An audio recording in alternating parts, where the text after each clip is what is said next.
سیرت النبی جلد اول صفحہ 277۔ اسی دوران میں حضرت صلی اللہ علیہ وسلم نے فرمایا، علی تم کیوں نہیں بھاگ جاتے؟ عرض کی مولا کیا ایمان کے بعد کفر اختیار کر لوں؟ مدراج نبوہ، مجھے تو آپ پر قربان ہونا ہے۔ اسی موقع پر حضرت علی کی تلوار ٹوٹی تھی اور ذوالفقار دستیاب ہوئی تھی۔ تاریخ طبری جلد 4 صفحہ 406۔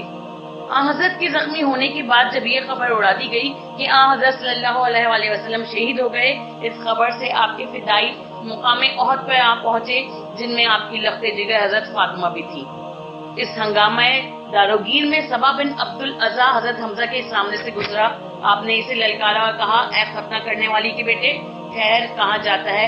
یہ کہہ کر آپ اس پر جھپٹ پڑے اور تلوار کا ایسا ہاتھ مارا کہ وہ اسی جگہ ٹھنڈا ہو گیا۔ جبیر بن مطعم نے، جس کا چچا تیمہ بن عادی حضرت علی کے ہاتھوں جنگ بدر میں قتل ہوا تھا، اپنے غلام وحشی سے یہ وعدہ کر کے آیا تھا کہ اگر وہ محمد علی یا حمزہ میں سے کسی ایک کو بھی قتل کر دے گا تو وہ اسے آزاد کر دے گا۔ اور ہند نے بھی اپنے شبستان خلوت میں نہال کرنے کا خواب دکھایا تھا۔ چنانچہ وحشی کے لیے پیغمبر اسلام یا حضرت علی کو قتل کرنا تو مشکل تھا، مگر وہ حضرت حمزہ کی طاق میں لگا رہا، اور جیسے ہی یہ افراتفری ہوئی اسے موقع ملا، اس نے پوری قوت سے اپنا بھالا ان کی طرف پھینکا، جو ناک پر لگا اور پیٹ کو چیرتا ہوا دوسری طرف نکل گیا۔ اس مہلک ضرب کے باوجود آپ اس کی طرف دوڑے، مگر قوت نے ساتھ نہ دیا اور فرش خاک پر گر کر شہادت عظمیٰ پر فائز ہو گئے۔ جنگ عملاً ختم ہو چکی تھی۔ کہا جاتا ہے کہ اس غزوے میں 70 مسلمان شہید ہوئے، اور مشرکین نے اگرچہ مقتولین بدر کا بدلہ لے لیا تھا، مگر اس پر ان کا جوش انتقام فرو نہ ہوا۔ انہوں نے انسانیت کو بالائے طاق رکھ کر لاشوں سے بھی بدلہ لیا۔ چنانچہ معاویہ بن مغیرہ بن ابی العاص نے حضرت حمزہ کی میت کی ناک کاٹی، اور ہندا بن عتبہ نے ان کا شکم چیر کر ان کا کلیجہ نکالا اور چبایا، اور انگلیاں کاٹ کر ان کا ہار بنایا۔ اس کی دیکھا دیکھی دوسری عورتوں نے بھی شہیدوں کے ناک کان کاٹے اور انہیں رسیوں میں پرو کر گلے میں پہنا۔ ابو سفیان نے حضرت حمزہ کی لاش کی بے حرمتی کی اور نیزے کی انی سے ان کے چہرے کو مضروب کیا۔ اس خونی مارکے میں 2 عورتوں کا کردار جو میدان جنگ میں زخمیوں کی مرہم پٹی اور پانی پلانے کے لیے آئی تھی فراموش نہیں کیا جا سکتا۔ ان میں سے ایک ام عمارہ نصیبہ بنت کعب، جن کا شوہر زید بن عاصم اور 2 بیٹے حبیب اور عبداللہ اس جنگ میں شہید ہوئے تھے۔ اس خاتون نے جب دیکھا کہ پیغمبر اسلام تیروں کی زد میں ہے تو حضرت صلی اللہ علیہ وسلم کے آگے کھڑی ہو گئی اور تیروں کو اپنے سینے پر روک روک کر پیغمبر کا بچاؤ کرتی رہی، اور جب ابن قمیہ تلوار لے کر حضرت پر حملہ آور ہوا تو تلوار لے کر اس کے مقابلے میں کھڑی ہو گئی، یہاں تک کہ آپ کے بازو پر تلوار پڑی اور ہاتھ کٹ گیا۔ دوسری خاتون ام ایمن ہے، جنہوں نے مسلمانوں کو جنگ سے پیٹ موڑ کر بھاگتے دیکھا تو ان کی غیرت ایمانی جوش میں آئی، اور تو کوئی بس نہ چل سکا، مٹی اور خاک اٹھا اٹھا کر ان کے چہروں پر پھینکتی جاتی تھی کہ اپنی تلوار مجھے دیتا جا اور یہ تکلا لیتا جا اور گھر میں بیٹھ کر سود کاٹ۔ سیرت حلبیہ جلد 2 صفحہ 252۔ ان عورتوں کے مقابلے میں مردوں کے کردار کو دیکھا جائے تو میدان چھوڑنے والوں کی فہرست میں ایسے لوگوں کے بھی نام ہیں کہ جن کی ذات سے اس کٹھن مراحل پر ثابت قدم رہنے کی امید کی جا سکتی تھی، مگر حضرت علی، ابو دجانہ انصاری، سہل بن حنیف، عاصم بن ثابت، مقداد بن عمرو، سعد بن معاذ، اسید بن حزیر اور زبیر بن عوام کے علاوہ اور کوئی ثابت قدم نظر نہیں آتا، بلکہ ان میں سے بھی اکثر میدان سے روگردہ ہو گئے تھے اور پھر جنگ کے اختتام پر پلٹ کر آئے تھے۔ ان بھاگنے والوں میں سے کچھ لوگ جو اوس میں 3 دن ٹھہرنے کے بعد نبی اکرم صلی اللہ علیہ وسلم کے پاس آئے، آپ نے دیکھا تو فرمایا کہ تم لوگ تو بہت دور نکل گئے تھے۔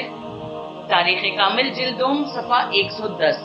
حضرت علی اس غزوے میں جس ثابت قدمی اور پامردی سے لڑے وہ اسلامی جہاد کا ایک عظیم نمونہ اور تاریخ کا ایک مثالی کارنامہ ہے۔